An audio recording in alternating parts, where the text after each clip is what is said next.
Members, we have a quorum. Let us ask the officials to come in.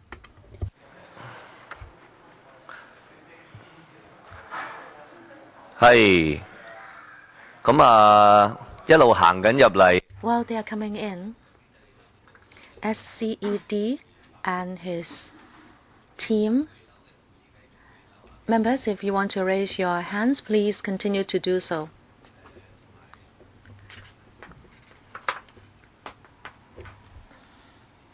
I haven't seen any representatives of the IT Bureau. Maybe they are coming in, but let us not waste time. We have almost waited 15 minutes to form a quorum. Mr. Yang, welcome. We'll now give the floor to SCED to speak, so we make the best use of our time today. And then Mr. Yang will follow. Good morning, Chairman. I have already submitted a paper to members. Perhaps I will talk about the main points. In the PA, the CE has said that economic development is, of course, one of the main tasks of the administration, and the aim is to consolidate and enhance traditional industries and also to promote new points of economic growth. And related to this bureau, there are creative industries and the broadcasting industry, but allow me to talk about the big picture. In order to promote economic development, we have to work on different aspects. With regard to traditional industries, we have an advantage, of course, but I'm also aware that we cannot just rely on traditional industries. We must discover new areas of economic development, especially emerging industries may provide more opportunities for young people in terms of jobs and also starting their own business. That is why in the PA, we have devoted paras 84 to 96 on creative industries, and we are proposing some directions for creative industries to take in Hong Kong. We hope that when we have a discussion with you, you can give us your comments. I'd like to make another point. In promoting broadcasting, we are also aware of the livelihood issues. I'm aware that in the past, members, including the chairman and vice chairman and also other members who mentioned that Hong Kong is a well-developed city. However, there are remote areas which are not covered by broadband transmission. Well, that may affect the daily life and the communication with the community. So for this year's policy address, we have incorporated this proposal, and in 9 areas in Hong Kong, including about 300 villages and 170,000 people. We hope that through the government's revised policy, subsidies can be provided so that the fiber-based network can be extended to villages in rural and remote areas. And I would like to also talk about broadcasting. Now technologies are advancing. And for free TV reception, now the mode is very different from that of the old days. Now we are in the internet age, and when it comes to our regulatory regime, our ordinances were formulated in the 60s, so we have to progress with the times. And also we have to take care of the operators of traditional free TVs as well as OTT TV. So for the regulatory regimes, should something be done so that the broadcasting industry can move forward?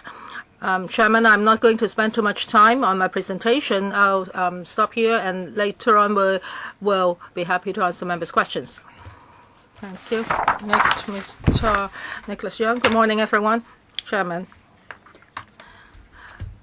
Innovation and technology is the new focus of the government's work, and it will be a huge impetus to Hong Kong's economy. It will bring about opportunities for businesses, and it can help young people to find jobs. This is not a an isolated industry is a new mode of development. The Information and Technology Bureau has been established for 2 years. We have helped in many areas, for example, promoting smart city, big data analytic platform, helping SMEs to upgrade and promote the use of INT and using INT to improve people's life. In the latest policy address, 8 directions are put forward.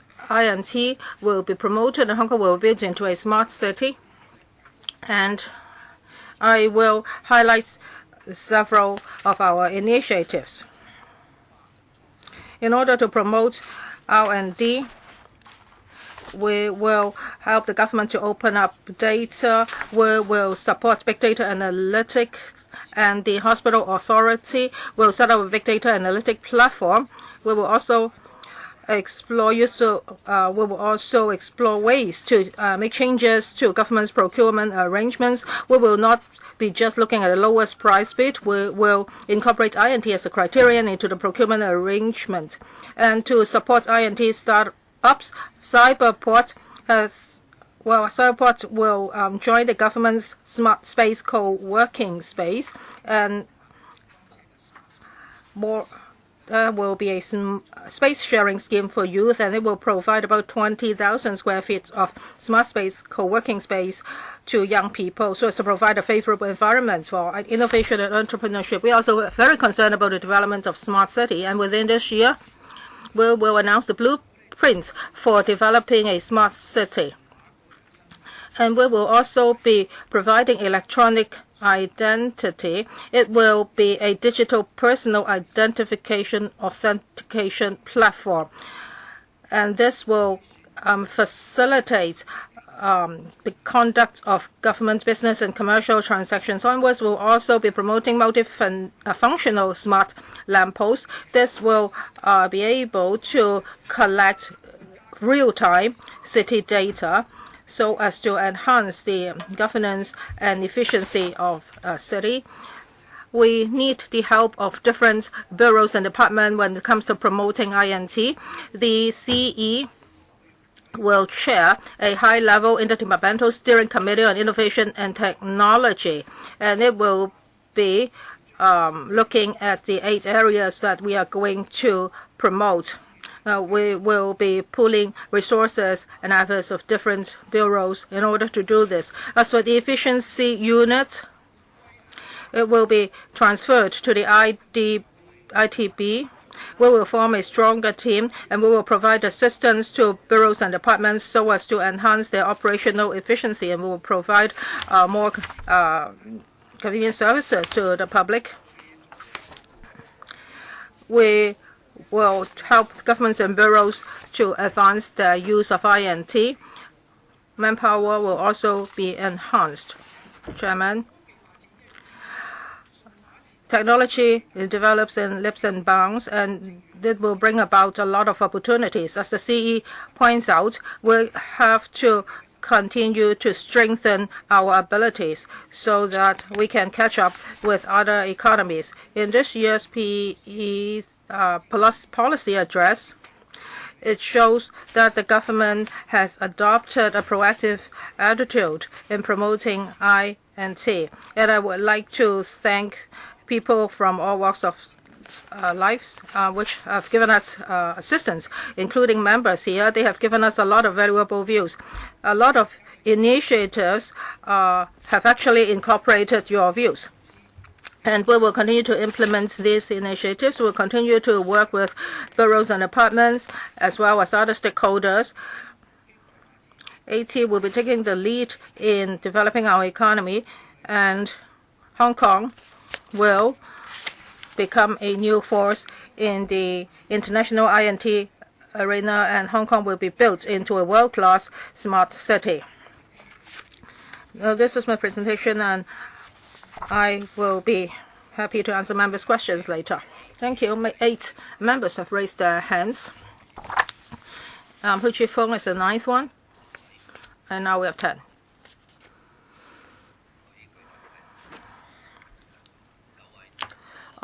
Nine.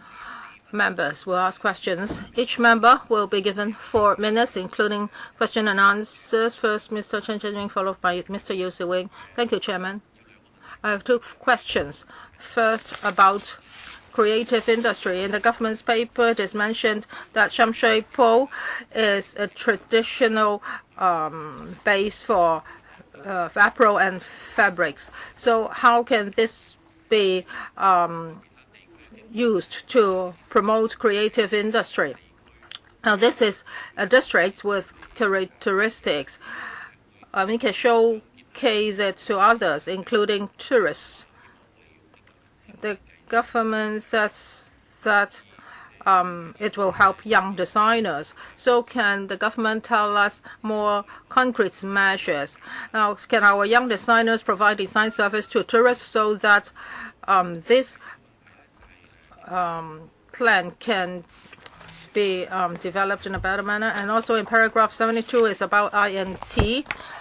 $500 million will be used to help train PhDs. And this would include PhD students from Hong Kong and overseas. And of course, with this subsidy, it would be great to help nurture young people and retaining young talents in Hong Kong. But there are problems. Do we have enough international schools for these overseas talents children? And now we will be providing incubators, hostels for young people. So will we be providing them with medium-term or long-term housing so that they can be attracted to stay in Hong Kong? Yes, you are right. Well, Shamshui Po is a base for apparel and fabrics. It's not just about creative industry, and of course, we can also use it as a tourist attraction.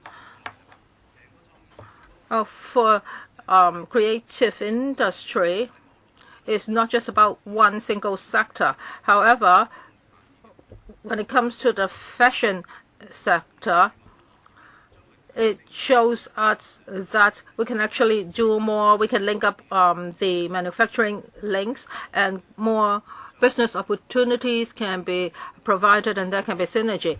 Well, take Shamshui Po as an example. Traditionally, it has been a base for apparel and fabrics.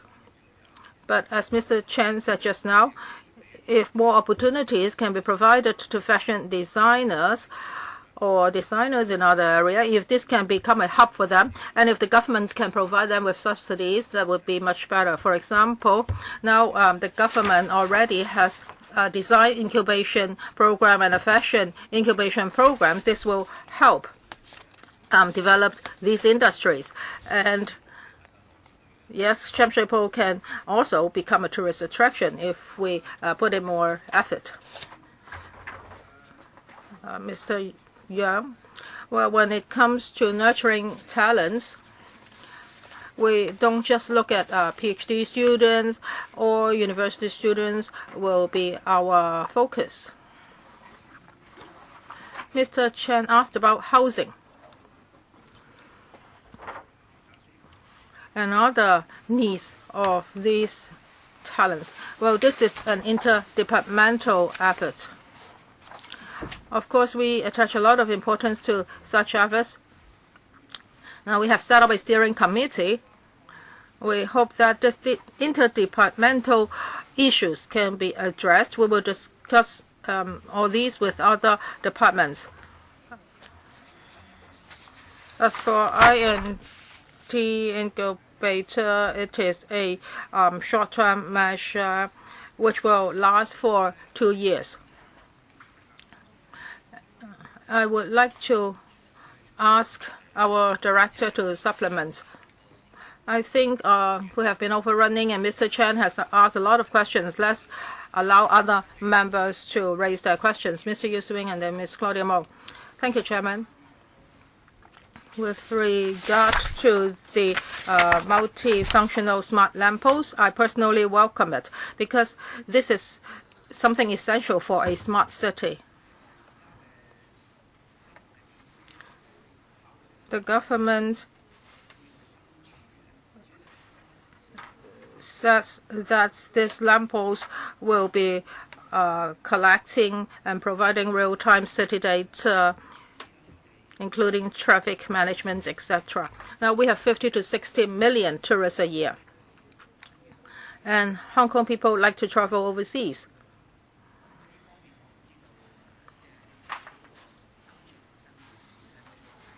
So when it comes to the future development and planning of lampposts, can travel information be added so that our tourists can obtain more information concerning our city?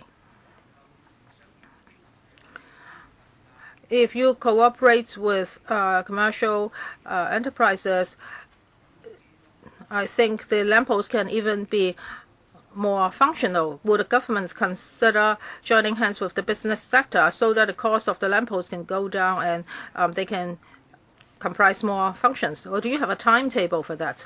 Now, this is just a suggestion. We want it to be implemented as soon as possible. So this is my first question. Second question about Wi-Fi. I read in the newspaper today that now there are over 20,000 Wi-Fi hotspots. However, the reception of some of the hotspots are not that good, and sometimes you can't even download anything with them. So some of them are useless. Would the government review the existing hotspots and how efficient they are? Please look at the speed of downloading and why the speed is so slow, so that this hotspot service can be enhanced. Now, even if you have more than 30,000 hotspots, if they are not very efficient, it's useless. So do you have a plan to look at the hotspots and advance them? Mr. Yang, well, these are issues under the ITV. Well, lamppost. Well, thank you for the questions concerning lamppost. Now, we will start in 4 areas first. Tsim Sha Tsui, Central, and Causeway Bay, Wan Chai, and Kwun Tong. These are places with more people flow. And people flow, I mean, they would include tourists. We are discussing with the Commerce and Economic Development Bureau. We try to find out whether more functions can be added to the lampposts. Many places are using these kind of lampposts, for example, Barcelona. So we will also take reference from other cities as to how this lamppost can help improve tourism. We'll try our best to do public-private partnership for this lamppost. If you are talking about the normal collection of data, in fact, we can cooperate with enterprises in a fair and open manner so we can make the lamppost more functional. As for Wi-Fi, I'd like to start and then I'll hand over to OGCIO. The Wi-Fi technology is ever progressing. We might have set up some hotspots in phase 1, and then when it comes to phase 3, the phase 1 hotspots may be outdated, and we are asking a third party to test the Wi-Fi quality. The GCIO is looking after this. We'll continue to improve. This is an ongoing task. Both members have spent 2 minutes on the question, and they have both used 4 minutes, 20 minutes. But to be fair, I think other members can ask the same question, so there can be an answer. Ms. Claudia Mu and then Mr. Ray Chan. Chairman, going online is like a human right now. In the PA, it is said that you will help the remote areas and provide them with the laying of fiber networks. This is something good, of course. But what is ironic is that old buildings in the city are also having difficulty going online. Sometimes it's so expensive. I have heard a complaint saying that in public housing, it requires $150, but in old buildings, it's $298. So it's like 100% more. And there is also monopoly.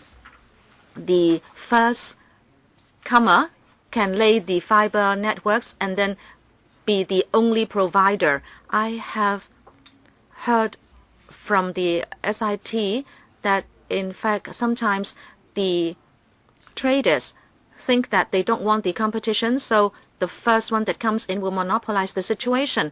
It's like that in Western, for example, in the old buildings.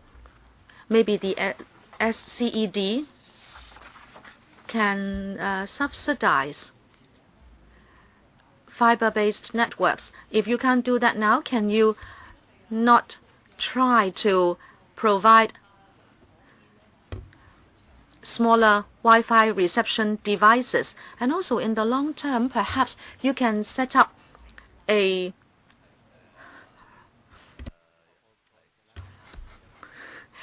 large reception device on the top of buildings. I don't think there will be radiation. SCED, indeed there are remote areas in Hong Kong. Don't talk about remote areas. I'm asking you about old buildings in the city. I'm telling you the difference, Ms. Mo. Why we are going into the remote areas and not the old buildings. It is because in certain areas there are not just any fiber-based networks. They are still using 8 megabytes, for example. You say they have the connection, but indeed they can't go online. There is a lot they can't do. So this is kind of infrastructure.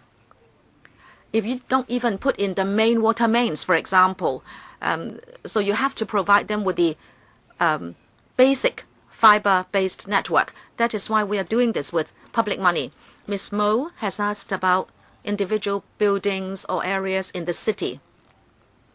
In fact, there is already a fiber-based network in that area, but how it can go into individual households, that is a commercial decision, and we have no plans to do anything about that for the moment. As the Secretary said, in remote areas and in the city, well, there is a difference. Apart from not being provided with a fiber-based network, well, in the city, you can have mobile broadband and it is like 600 megabytes per second. And in the remote areas, it's not just fiber-based network. They can't even have broadband, so they do not have a choice. And in the city, as the Secretary said, very often the fibers are already laid up to the doorstep, and they can't use it in the old buildings. It is because there are no owners' corporation, and owners cannot discuss and then pay for the smaller water pipes, so to speak, to go into the households. But then they have a choice. They can use broadband. Well, this is an economic activity, and so you are saying that even if OCs do not discuss, then the government cannot help them. That is correct, because they have autonomy. We cannot force owners to allow a certain provider to go into the households. Can I ask a question quickly about the loop development in Lok Ma Chau? Sorry, I don't have time. Well, I can't allow you to ask that question. I'll try to see whether I can give you more time.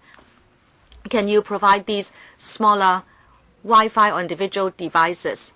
Well, actually, they are quite competitive. No, they are quite expensive. Some is small, $700. No, depends what service plan you have. And actually, for 4G, you have multiple providers. We will look into this to see what else can be done, and the lamppost will be able to help them. Mr. Ray Chan, to be followed by Miss Elizabeth Quat.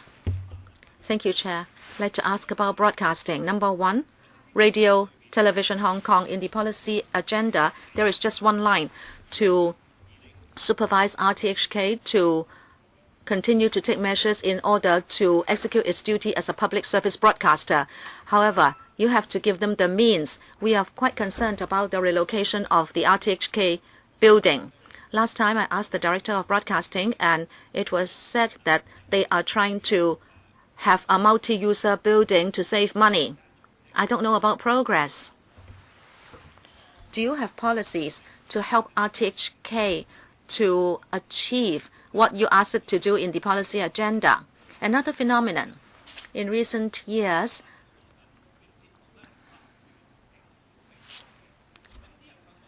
RTHK airtime on free-to-air television, especially TVB is continuing to be reduced, and TVB says that it will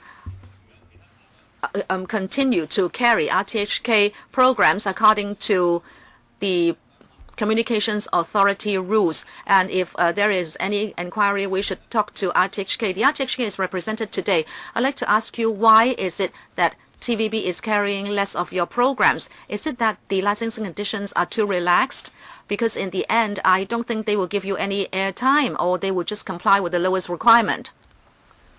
Mr. Yao, and also Director of Broadcasting. I'll answer the first question. The government once planned to build an independent building for RTHK, but it was rejected by LegCo. And you asked us to do something about the cost. We went back. We tried to see whether we could have a multi-user building, and we're still thinking about it. But we need to find appropriate co-users. Do you have a timetable? We need to identify appropriate co-users before we can take the item to PWSC. And also we have to comply with your proposal to us 4 years ago from LegCo here. Mr. Tang? Mr. Leung, about the building, I'd like to add, we had hoped to be able to have a multi-user building. But this is not just about cost. It has to do with cost effectiveness, and that is to make the maximum use of the land. You mentioned TVB carrying RTHK programs. Up to this moment, it has acted according to its licensing conditions. It has done a complete job. It gave us extra time outside the licensing conditions, but now it has taken it back. But there is no room for discussion. We respect the decision because it has acted in strict accordance with licensing conditions.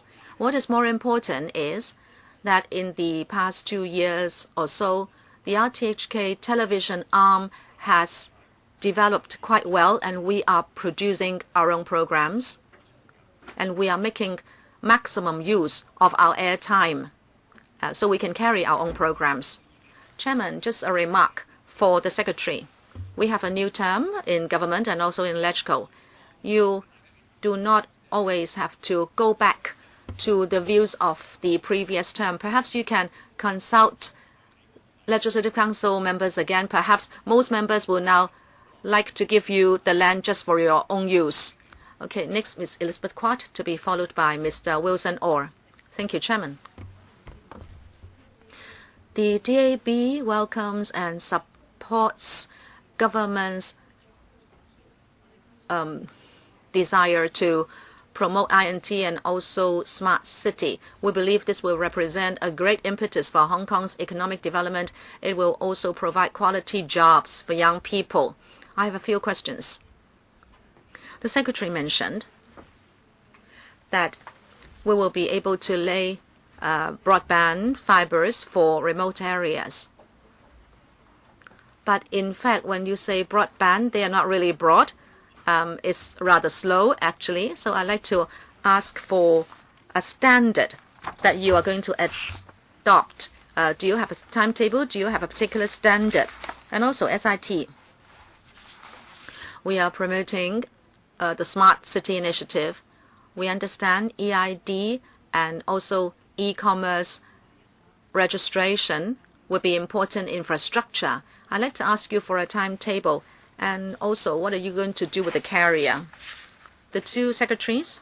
Chairman, Ms. Quat asked about broadband. I will ask my PS to give you a more definite answer. Ms. Lee? Actually, in remote areas now, they are using copper wires, which give you a few megabytes only. And we are talking about 25 bits per second before we will call it a broadband. How are we going to do it? Well, actually, we are still thinking because we are going into 9 areas with 300-odd villages. There may be a kind of subsidy, but probably will go through tendering. Internally, at the Communications Authority, we are writing up the proposal. And meanwhile, we'll be discussing with the sector. We hope by the middle of next year, we'll come back and go to the Finance Committee for funding support. When do you think you can complete the laying of fibers for all 300-odd villages? Well, it will take years. After tendering, you need to lay the fibers, and that will take a long time. Perhaps over 3 years, a few years, maybe 5 years. Chairman, perhaps by then we'll have new technology. Perhaps you can do so in stages and expedite your work. Well, yes, but we have to dig up the road, etc. Mr. Yang, EID. Thank you, Ms. Quat, for your question. That's a very valid question. Our plan is to create a platform so people can authenticate their identity on it.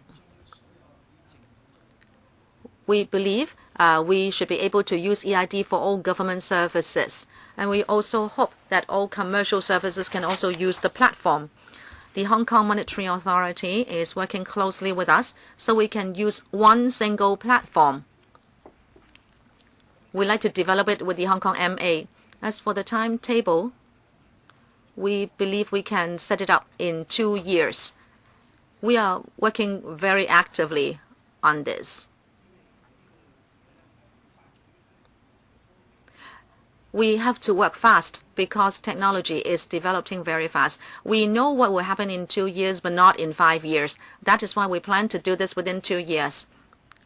Are you going to do e-commerce registration at the same time? Well, if it is about government services, we will do it together. The Deputy Chairman also asked about carrier. Can you answer that question? What will be the media or the carrier? It will be cloud technology. You don't have to carry anything on you. It should be cloud technology. And then you can allow the citizens to use it in different ways. Well, yes, you can use different biometrics, maybe a facial recognition, fingerprint, and other scanning. Next, Mr. Wilson Orr, and then Mr. Poon Siu Ping. For smart city and Wi-Fi connected city, I would like to say something. First, smart city, we've been talking about it for years, and it's been criticized that it's been hot air.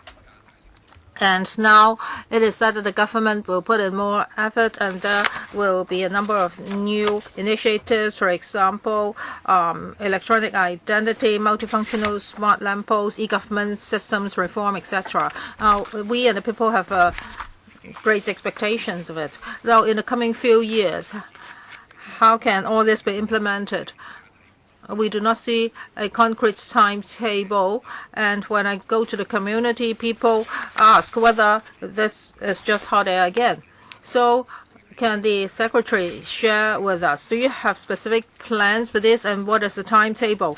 And also for Wi-Fi connected city, I've heard a lot of views saying that the government Wi-Fi hotspots are not very good. Well, as Mr. Yu says, even though you have 20,000 plus hotspots, they are not very user-friendly and they are not very efficient. The Secretary said that the government will invite a third party to do an assessment. So when can we see the assessment result? And how are you going to promote PPP so that more reliable public Wi-Fi hotspots can be provided? We understand that the people have high expectation. So now we are resolved to do it. And we will have a comprehensive consultancy report. We will also consult the public. Now we have report, and we will come up with a blueprint within this year. And we hope that through interdepartmental cooperation, things can be done more smoothly. For smart city, it's not something that can be achieved by one or two bureaus. Just now you talked about internet speed. Actually, we have already asked a third party to do it. We are ready to show you the report already. As for PPP, we hope that through Wi-Fi.hk and also with the addition of smart lamp posts, we can do something more. Well, smart tourism is one of our directions. We hope that we can have more cooperations with the private sector. But of course, when we do this, we will adopt a fair and just manner. Not one single company will benefit the most. Well, the member asked about the timetable. Under Smart City, we will do three things first. First is about the EID. And this will be rolled out in early 2020. As for e-government systems reform and big data platform, also 2020. As for multifunctional smart lampposts, we will conduct a pilot scheme in 4 districts first, and this will start gradually in 2019. This is the timetable. And at the end of this year, we will also announce our blueprint for Smart City. So in the coming few years, these are the things that we will do in order to achieve a smart city. As for Wi-Fi, yes, we attach a lot of importance to Wi-Fi hotspots.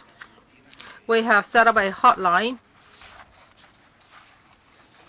where people can call us to ask questions, and we will follow up.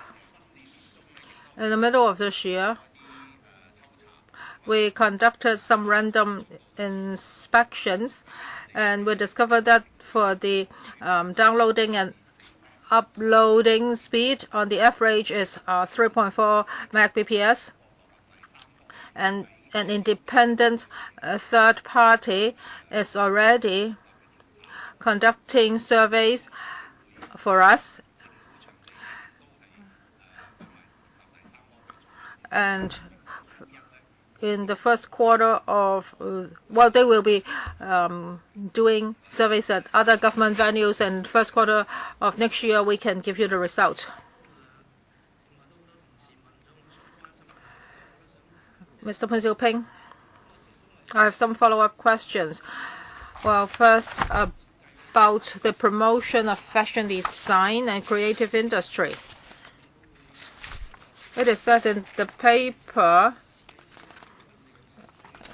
that the government will endeavor to further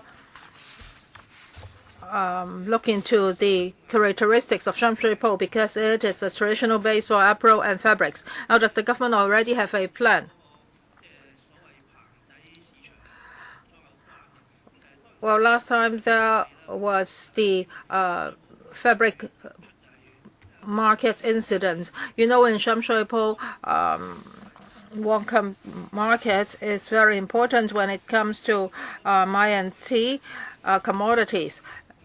And also some members asked about smart city. I would like to ask other questions. That is about the multifunctional smart lampposts, and a pilot scheme will be conducted in 4 areas. Can the government tell us which 4 areas, and why have you chosen these 4 places? Mr. Yao.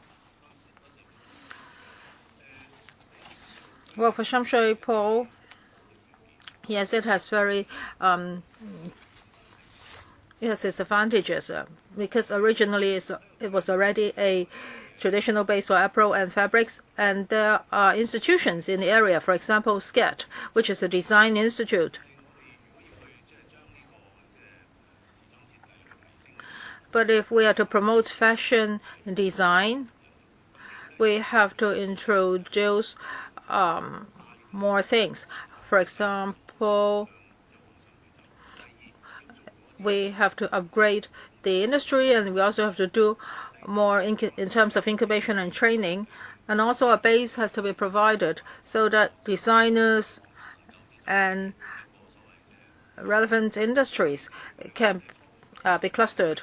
So these are our initial thinking. We will try to identify places in the district so as to create this energy. But we are not repeating what is being done. We will be adding things that are lacking. For example, how can young designers be trained there, or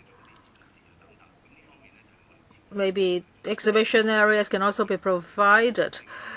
We hope that this can become a hub, and these new elements will be closely related to the traditional base so that there can be a better synergy. Mr. Yang, for the 4 districts, they are Tsim Sha Tsui, Admiralty and Central, Causeway Bay and Wan Chai, as well as Kwun Tong. Why have we chosen these 4 districts? It's mainly because of the people flow. There are a lot of people in these districts, and it's easier for us to lay the optic fibers. And we hope that within 2 years' time, the pilot scheme can be rolled out. We will have about 400 smart lamp posts, and this would be ready for the 5G generation, which will arrive by 2020. So we hope that the lampposts can be very cost effective. Any follow-up questions? Well, if I follow up, I will have too many questions. Mr. Lam Kim Fong and then Mr. Hui Chi-fong. Thank you, Chairman. First of all, I would like to say that I welcome this year's policy address. And for R&D, there will be a rebate of tax. The Business and Professional Alliance has been advocating this for years. As for providing Wi-Fi service to remote rural areas, I think that is also a good measure. I hope the government can implement that as soon as possible. As for Hong Kong's R&D and technology, we are indeed lagging behind our neighboring places.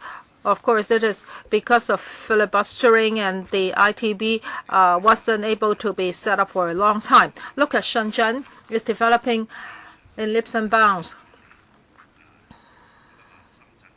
And for Shenzhen's GDP, it will exceed Hong Kong's GDP very soon. Actually, Nanshan's GDP has already taken over Hong Kong. Well, Mr. Yang, I'm sure you are very qualified. You have a lot of knowledge and experience in INT, and I'm sure you can take the lead to promote Hong Kong's INT. However, to advance, we need talents. As for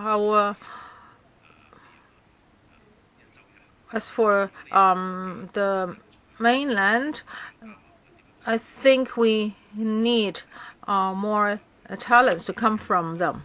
We have to adopt an open attitude. And Hong Kong has to train its own talents. That is also necessary. Well, how can we import more talents into Hong Kong before we nurture enough talents? There are advanced technologies in other places. We should introduce them into Hong Kong, but we need the talents to do that.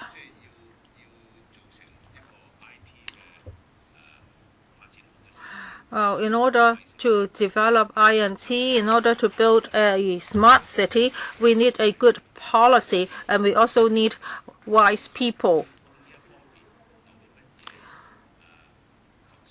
So what is the government's thinking in this regard when it comes to nurturing talents? Mr. Yang, the policy address attaches a lot of importance to talents, and the PA has looked at this issue from several perspectives. First of all, we hope that we can retain our talents. Well, in Hong Kong, each year we have about 4,000 STEM graduates, including bachelor's, master's, and doctors. Well, for some of the graduates, they cannot find appropriate jobs, so they may switch to other professions. Then we cannot retain them in the INT sector. So we have some training programs and PhD programs for these talents. We hope that these talents can be kept in the INT sector as much as possible. So for these programs, they can retain about 2/3 of the talents. I think that is good. We will continue to work hard. And for talents, they have to be retrained because technology changes. So how can our talents cope with new technologies? So we have to do retraining. Now we have an Industry 4.0 training. This is to target this issue. And also the Education Bureau will enhance its effort in promoting STEM.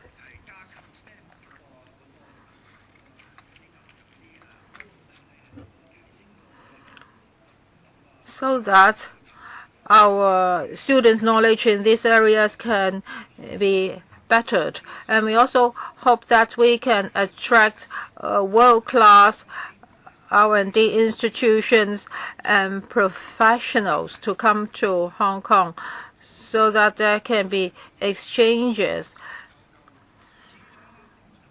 with our local experts. You talked about Shenzhen and whether mainland talents can come to Hong Kong.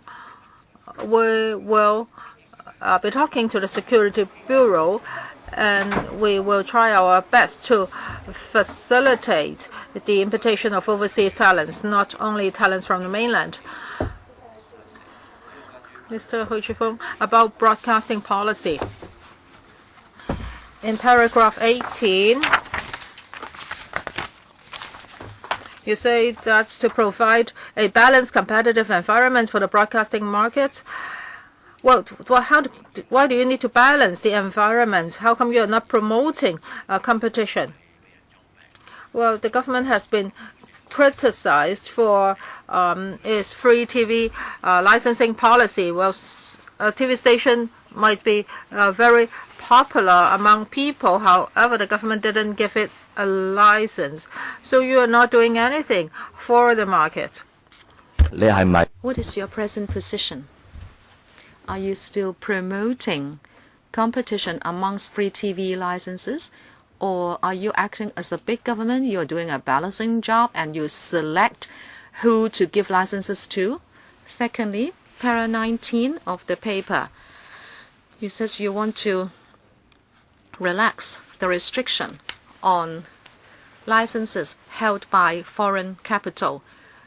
Well, a TV license should be held by Hong Kong people, but if there is foreign capital, it should be approved by the CA. You are saying you want to relax it. What does it mean? You want more foreign nationals to be able to have a say in programming in Hong Kong? What are the advantages for Hong Kong, if any? You have to know that many free TV stations have engaged in very complicated stockholding restructuring.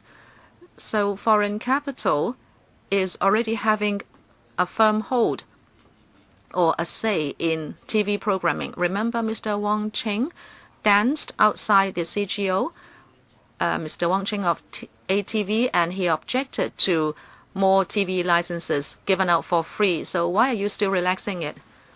Mr. Yao, in para 18, to balance the competitive environment of the broadcasting market. Well, you will know that today people don't only use traditional networks to receive TV signals. Many people watch TV on the internet and on their mobile devices. So whether it is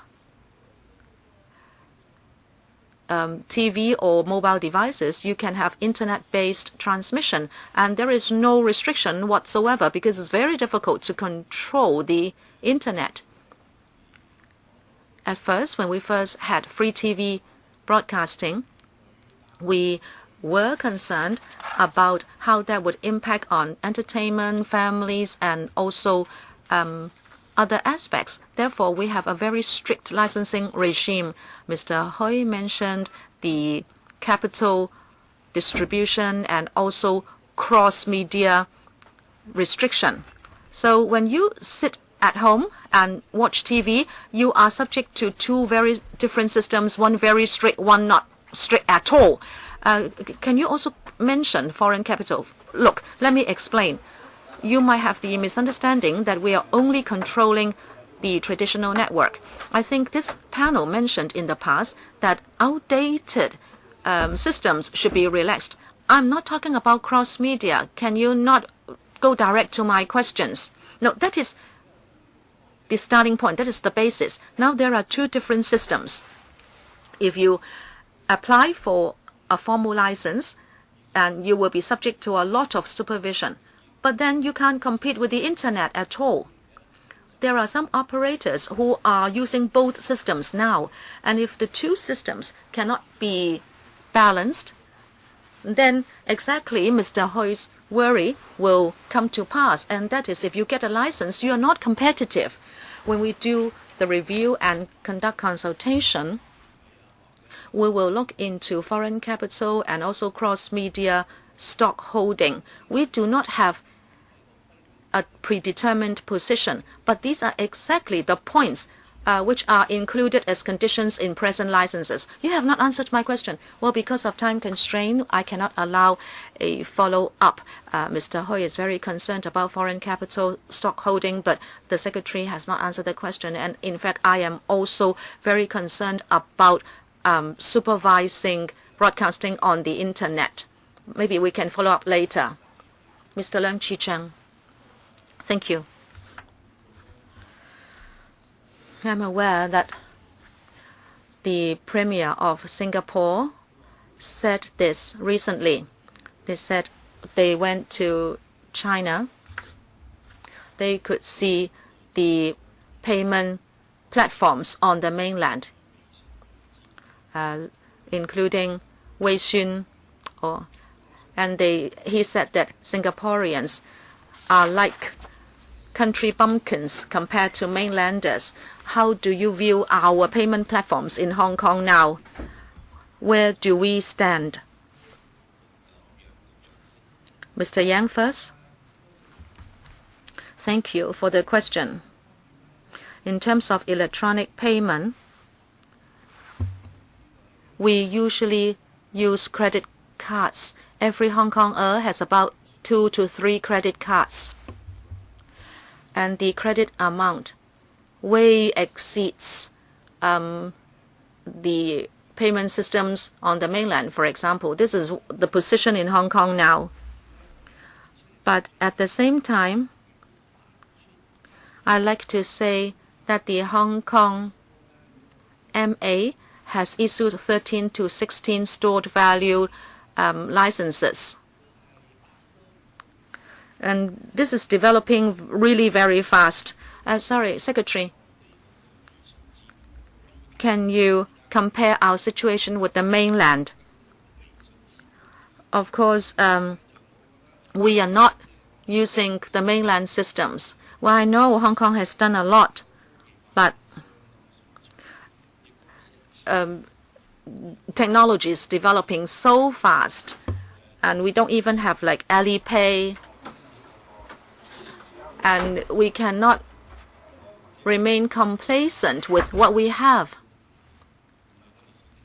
This is not what we want to hear from you.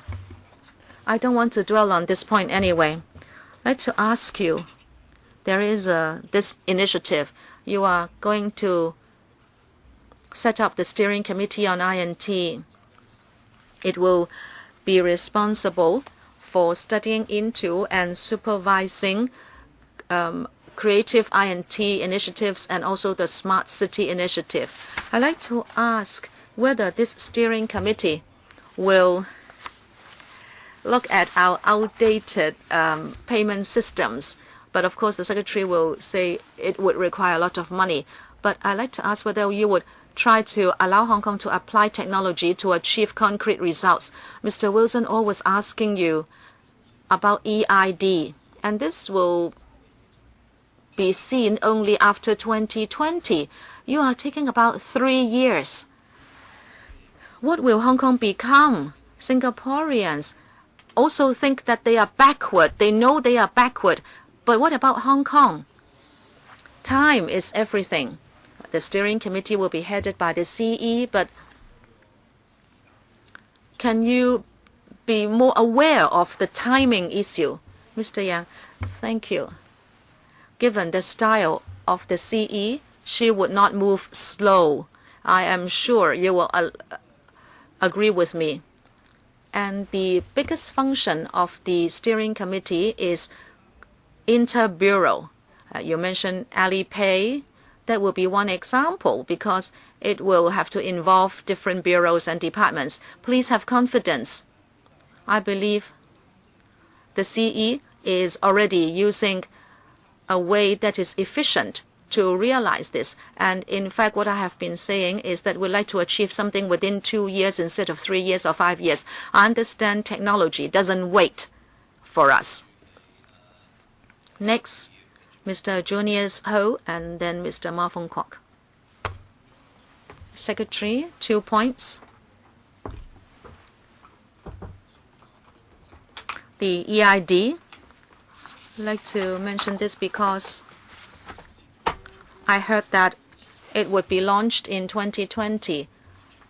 But then earlier on, we were asked for a digital certificate at court. This has everything to do with e-filing in legal matters. But the plan was aborted in 2007 or 2008.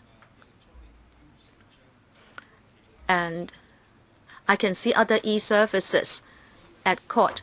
But talking about e-filing or e-registration of documents, we are way behind Singapore, which has a complete system for so doing.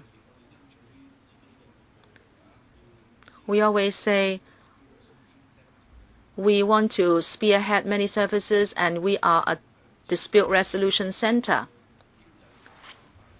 But will there be support from these 2 bureaus for updating the systems at the judiciary?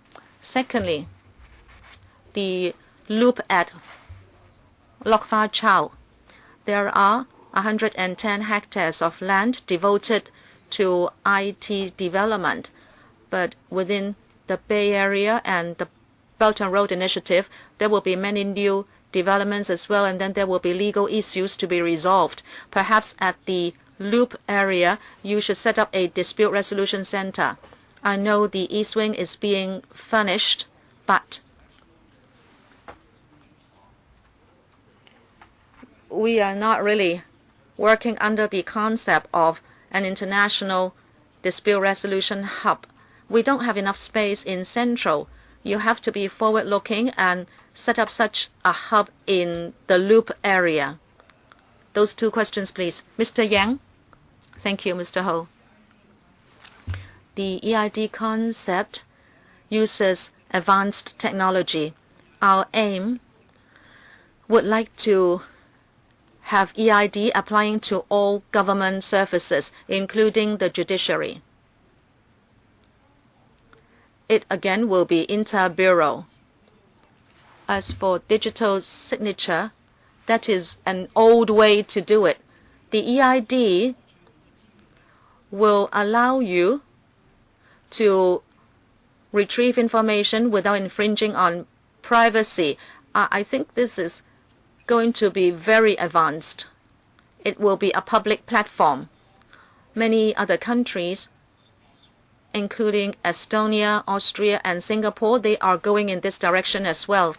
As for the loop, there is a total of 87 hectares. You talk about a dispute resolution center. In Hong Kong, we are doing very well on both aspects, meaning mediation and arbitration. I'm sure we still have a great advantage in this. As for the loop area, we are going to develop it together with Shenzhen. We have already set up a subsidiary of the Science Park. And if you look at the board membership, it composes of Hong Kong and Shenzhen personnel, with most people coming from Hong Kong. So we can have a synergy effect in developing the loop area. Thank you. What I mean is, I do not argue with you what we should do at the loop area, but I'm just saying that you should leave aside some space in order to take care of needs of the future. Thank you, Mr. Ma Fengkuo. Thank you. The PA says that $1 billion will be injected into the Create Smart scheme. Of course, I will support it, but with regard to the PA, and there are 9 paragraphs on design and creative industries. And altogether, you are only mentioning 3 to 4 industries. But you give all the emphasis on design. You say it has achieved great results in the past, it has achieved high growth, so it stands out, and that is why you have devoted so many paragraphs on design. You talked about what it has already achieved, and you also talk about the future direction. But my question is, there are many other important industries as well, including film, TV, printing, publishing, and even animation, games. All these are important industries. If you look at other advanced economies, they have balanced developments. But that is not the case in Hong Kong. What is the reason? Why is it that you do not devote too much energy on this? Of course, I am all for working more on design, but what about the other industries? Why are you not doing more to support them? Well, apart from film, of course, I'm a member of the Film Development Board. I can't see you doing much for design. You have the Design Center and also Business of Design Week and other activities. Why? And then there is another factor, protection of intellectual property. The other industries do need a lot protection of IP, but you failed to pass legislation twice, and then the PA is silent on this. Why is that so? What is your policy on the other creative industries? Is it that they do not have a very good prospect, so you only want to concentrate on design? Can you respond to those questions? Well, we are promoting the creative industry, but it's not an isolated industry, and design itself cannot represent creative industry. Well, the government is going to identify new points for economic growth. We are looking at creative industry from a broad perspective. Well, generally, we have 8 or 9 trades in the creative industry, but actually it covers a much broader area. And also there's design elements in everything. And for example, the fashion industry. I think Mr. Ma Fengkuo's proposal is the same as the government's view. Well, we are not selecting several trades in the creative industry to be promoted. But now we are focusing on fashion, design, film at the moment. And we have also mentioned that we will be making use of the $1 billion injection, and that's not just confined to the several trades that we mentioned just now. For the Create Smart initiative, it has been very effective, and we are not just nurturing talents in a few trades. I understand that Mr. Ma Fengkuo is very concerned about intellectual property, and in the CE's question time, this was also discussed.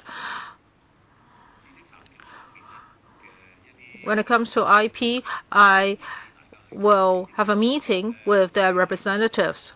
As Mr. Ma said just now, in the past, the government has put forward 2 times the possible amendment of the relevant IP legislation, but we didn't come to a consensus. I hope this time around we can come to a final agreement. Mr. Lo Wai Kwok and Ms. An Chang. Well, for members who are waiting for their second round, I don't think there's time for second round.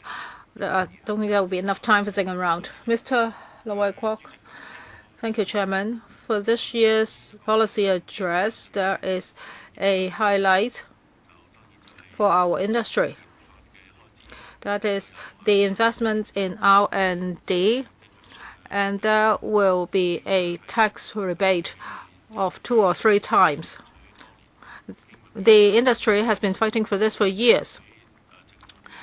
And for the Business and Professionals Alliance, we have been asking the government to do this year after year. So this is a good opportunity. Well, the government is now providing tax rebates, and this shows that our government also attaches importance to R&D. As a result, I think the importance of I&T can be highlighted. Well, Secretary, do we have higher targets? In the PE, it is stated that within this term, we hope that the R&D expenditure can be increased from 0.73% to 1.5%. However, when it's compared to other places, this is still at a low level. Oh, can we be further increased to 2.5%? Do you have a long-term goal like this? And my second question is,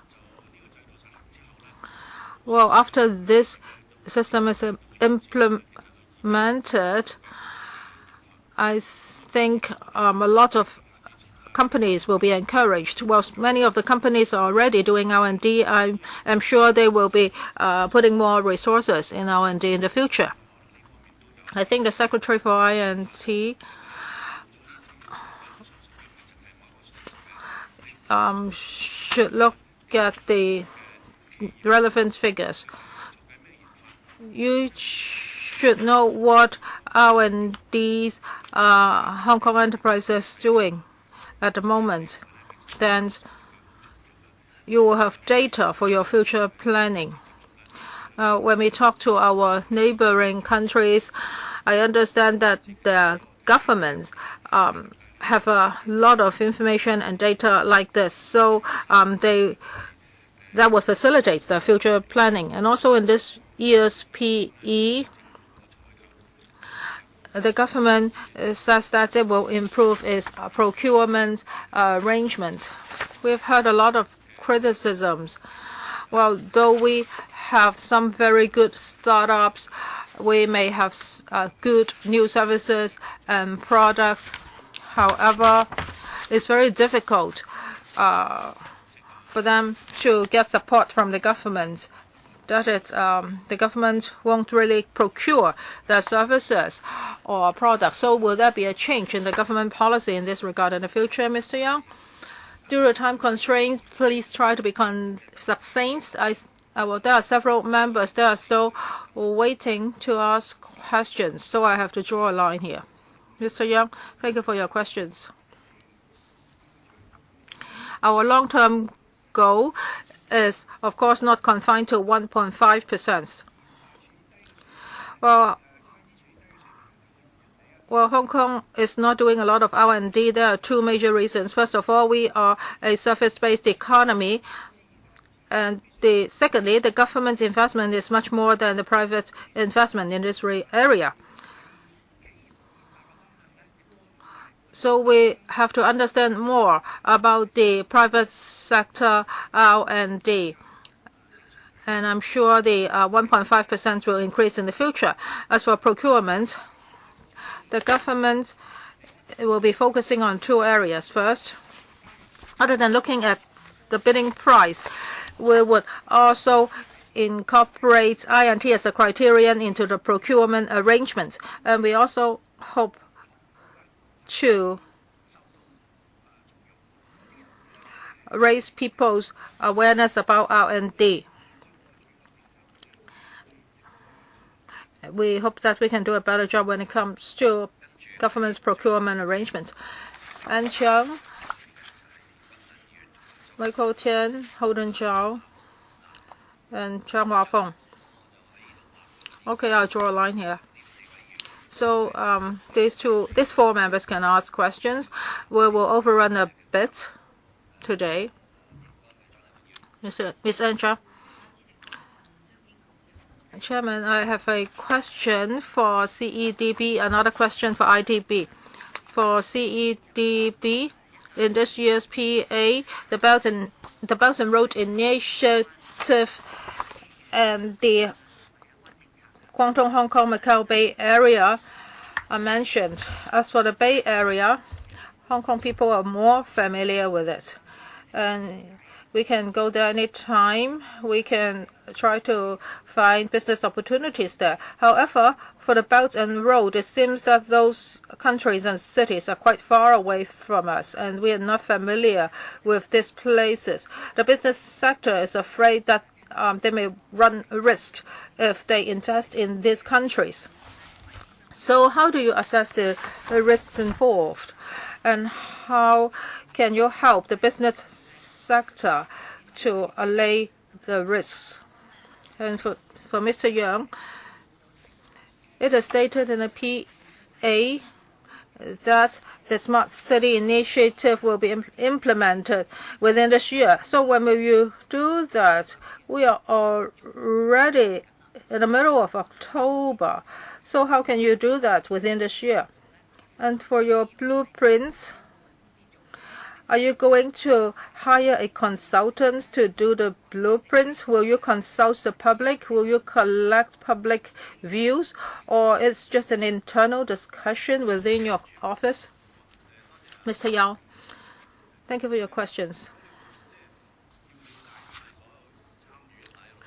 Now, to understand all the countries along the Belt and Road, it is impossible. 2 to 3 months ago, I assumed the office, and I knew that at that time there were 60 countries. Now there are over 100 countries. So it is not practical trying to understand all these countries. We should go back to the basic. Hong Kong has always been a city with advanced external trades. Hong Kong has a lot of advantages in terms of external trade, talents, etc. So we can focus on several directions. Now, in early September, we joined hands with the Trade Development Council and held a Belt and Road Summit. Over 3,000 delegates attended. We have representatives from over 50 countries. A lot of business matching were done during the summit. And now people are getting prepared, including accountants, lawyers, and infrastructure organizations. They are now liaising and starting to work out cooperations with their counterparts of the Belt and Road countries. Now, Ms. Chang mentioned risks. The Trade Development Council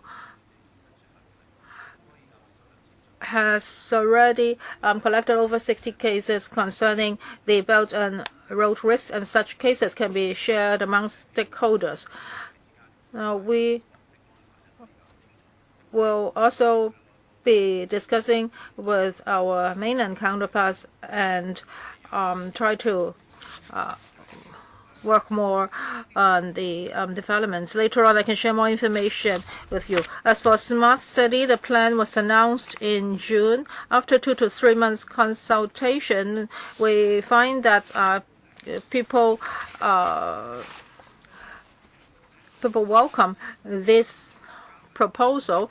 So we will be putting together a blueprint. The blueprints will incorporate people's views in it, and also there will be priorities set.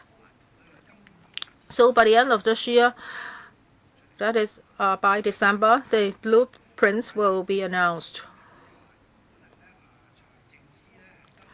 The financial secretary in February has already earmarked $10 billion for ITB.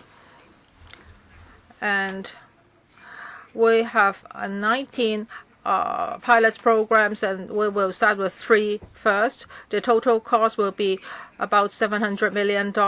So we will have a blueprint, and then some programs will be rolled out at the same time. So we will move swiftly. So this will be done within this year. Yes. Mr. Michael Tian. Thank you, Chairman. Chairman, I have said many times that Hong Kong should have diversified industries. We should have CEDB, ITB, and EB here. And today I would like to make 2 points. Well, for the ITB's policies, well, you say that to encourage innovation. So I've always said that for the government's procurement arrangement, you should also attach importance to INT. Well, the government told me that this is not allowed by the WTO, but now you have changed your principle, and I welcome that. Now, if Hong Kong is still to be monopolized by big conglomerates, we cannot have a pluralistic development. So I think the promotion of micro enterprises is very important. You have to help the startups. And the U.S. has a small business policy, and that's for companies of a very small scale, and a percentage should be allocated to these startups. By doing so, our young people can start up their business. I've talked to these young people. They say that the most important thing is that they can get orders, but this has always been hindered by the government's procurement arrangements. So can you tell me, by not violating the WTO rules, how can you support startups more? Secondly, just now the SCED said that Hong Kong can be a fashion center. I have to declare interest. I am in the fashion business. The biggest problem now is in the entire chain there will be creation, R&D, and production. Let's not talk about production. It's not for Hong Kong. The problem is that there is only creativity in Hong Kong, not only R&D. The designers can think of very good designs, but even the samples have to be made in Shenzhen, and they want to make any alteration, it takes 2 days. They have always said that if Hong Kong can have sampling rooms, and if we can do R&D, then we can do everything here. And if the buyer likes it, then production can take place on the mainland. Where is the problem? The Secretary for Education is not here. In Hong Kong, people don't want to join the so-called sampling trade. This is about vocational training or education. I'd like to take this opportunity to ask SCED and the Secretary for Education to see where we can find talent to do R&D for the fashion industry. Mr. Yao, you have half a minute. Please be concise. Basically, I agree with Mr. Michael Tian. When I worked on education and manpower, Mr. Tian was helping with manpower training. In Para 131 is said that we have had the qualifications framework for 9 years already, and Mr. Tian and I worked on it 10 years ago. So we don't only rely on colleges or training institutes, but we need people who go into these occupations. As I said, if we do it within Shamshui-Po, we can do some enhancement. We can allow young designers to have the opportunity by giving him a whole series of support services, including the production of samples. Through CETA, we are doing this in Kowloon Bay. But is it sufficient? Can we do it more? I think we have the same view as Mr. Tian. As for procurement, I understand there are restrictions, but the overall direction of the PA is if we can do some deregulation in different aspects, how we can introduce I&T and then creativity without flouting the restrictions. That is our aim. Can you give a percentage to micro and SMEs? Well, I don't think this is a matter of a certain percentage, but rather how we can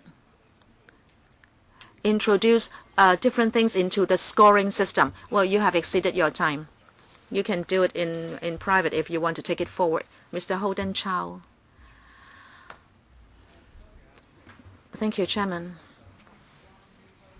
I'd like to ask about broadband for remote areas. I thank the administration for its response because the DAB has been trying to secure this for many years. Lamma Island and some parts of Lantau are still not covered by high-speed broadband services, and I welcome your present move. I have a few questions. Number one, how do you trigger the measure? I'd like to point out that you are providing economic incentives to the suppliers so they will lay the fibers. Is it that the initiative has to come from the telecommunications providers, or should the people in these areas apply to government or ask the government for help, so you will liaise with the telecommunications suppliers? So who will take the initiative to kickstart this? Number two, can you have a checklist of these areas which are not covered by broadband service? And number three, do you have a timetable? And then another question. We understand that if individual telecommunications suppliers will lay the optic fibers, well, we have to make sure that residents should not be forced just to patronize that particular supplier. In other words, they would lay the optic fibers with the government's economic incentives. But I want you to also adopt measures to make sure that residents would not be forced to use their service. I hope optic fibers are optic fibers, but then residents should eventually have a choice. Secretary. Thank you, Mr. Chow. I understand you have made similar proposals in the past, and when I visited districts within this term of government, some district councillors mentioned this as well. Say, for example, when I went to the North District, I heard about this, but then this actually applies to 9 different areas in Hong Kong, as you mentioned, even on Lantau and outlying islands. Our estimate is that 380 villages still do not have broadband coverage. I said, we hope we can have 25 bits per second after laying optic fibers. Say, for example, we would lay the main water mains and allow them to go into the villages. Of course, we need the operators to do the laying work. As the PS said, this will be done through tendering. Now, which supplier will eventually connect the fiber into the homes? I believe residents will still have a choice. And in the process, we like to continue our discussion with district councillors and members. This is our initial checklist. we will work at the accessible areas first. It may not be easy because my experience tells me that even with other public utilities, you need to share space with other users. The PS, would you like to add? You are correct, Secretary. Mr. Chow says we should not allow the market to be monopolized by just one operator. There will be appropriate tendering conditions included in the tender documents. Last but not least, Mr. Christopher Chung. Thank you, Chairman. I have a simple question. We are an international metropolis. We are also an international financial hub. But we are still very backward in terms of fintech. We want to develop our stock market. We need to find new clients. But we do not have any online authentication system. I have to go to a particular country where the client is so that the client can open an account, or the client has to come to Hong Kong to open an account. We have so much technology now. But we still do not have a system to allow us to do authentication online. This is very disadvantageous for our financial development. And you're talking about turning Hong Kong into a smart city, but the most basic technology is not provided for online authentication. Secretary, can you do more? Can you develop such a system so we can serve international investors, especially investors from the Bay Area? Mr. Yang, EID, can that be used by people outside Hong Kong? Yes, exactly. This is what EID can do. All online transactions and services will be authenticated without infringement upon privacy. And there will be encryption, and it will be highly reliable. We are taking up what you said with the Hong Kong MA to see how the EID can also be used by Hong Kong MA. I'd like to make another point. Many financial services in Hong Kong are B2B, but in the long term, it must be B2C. So we can't avoid having more and more fintech online. I agree that we have to have comprehensive and reliable EID instead of just the average digital signature. What you said is exactly what we are going to do in the next 2 years. Can you talk to the SFC?